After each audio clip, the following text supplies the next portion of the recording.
semester 3.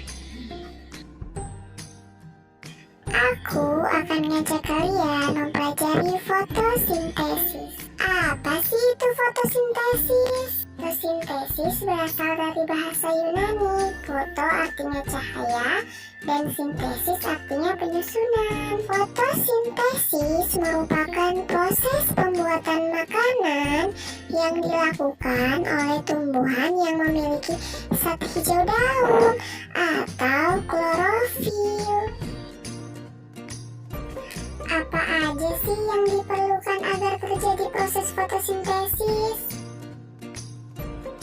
Proses fotosintesis memerlukan zat hijau daun atau klorofil, air atau H2O, karbon dioksida atau CO2 yang didapat dari udara, dan cahaya matahari. Gimana sih proses berlangsungnya fotosintesis?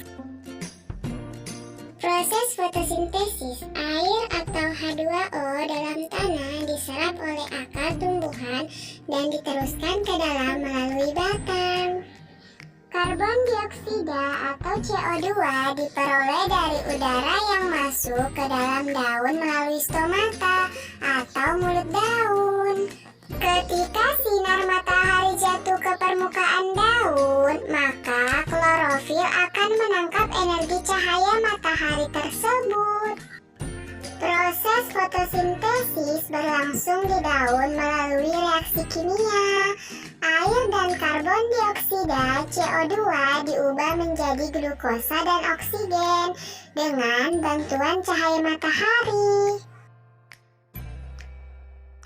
Hasil dari proses fotosintesis, glukosa yang dihasilkan dari proses fotosintesis digunakan tumbuhan sebagai energi atau makanan, dan oksigen dilepaskan ke udara. Oh iya teman-teman, dalam proses fotosintesis terdapat dua reaksi, yaitu reaksi terang dan reaksi gelap. Reaksi terang terjadi pada grana atau tumpukan tilakoid, sedangkan reaksi gelap terjadi di dalam stroma. Dalam reaksi terang terjadi konversi energi cahaya menjadi energi kimia dan menghasilkan oksigen atau O2. Dalam reaksi terang, klorofil yang ada dalam daun akan menangkap cahaya matahari.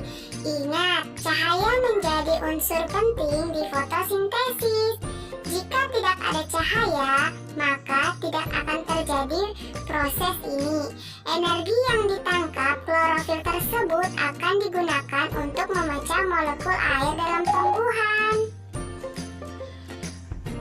Pemecahan molekul air tersebut disebut fotolisis.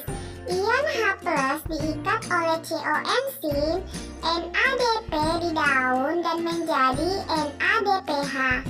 Elektron yang terlepas dari aktifnya klorofil juga untuk membentuk ADP menjadi ATP. Reaksi gelap juga dikenal sebagai siklus Kelvin. Meski dalam proses ini tidak memerlukan cahaya, bukan berarti proses ini tidak bisa berjalan ketika ada cahaya. Pada reaksi gelap yang akan terjadi adalah penyikatan karbon dioksida atau CO2 di stroma bagian dalam kloroplas. CO2 ketika ditangkap akan diikat oleh RUBP. Masih ingat energi ATP dan NADPH yang dihasilkan dari reaksi terang? Dalam reaksi gelap, mereka akan digunakan sebagai energinya. Di dalam reaksi gelap ada 4 tahap yang terjadi.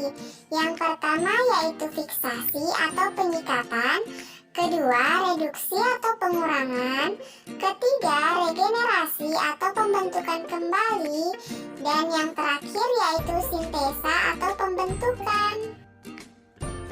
Udah dulu ya teman-teman, thanks for watching.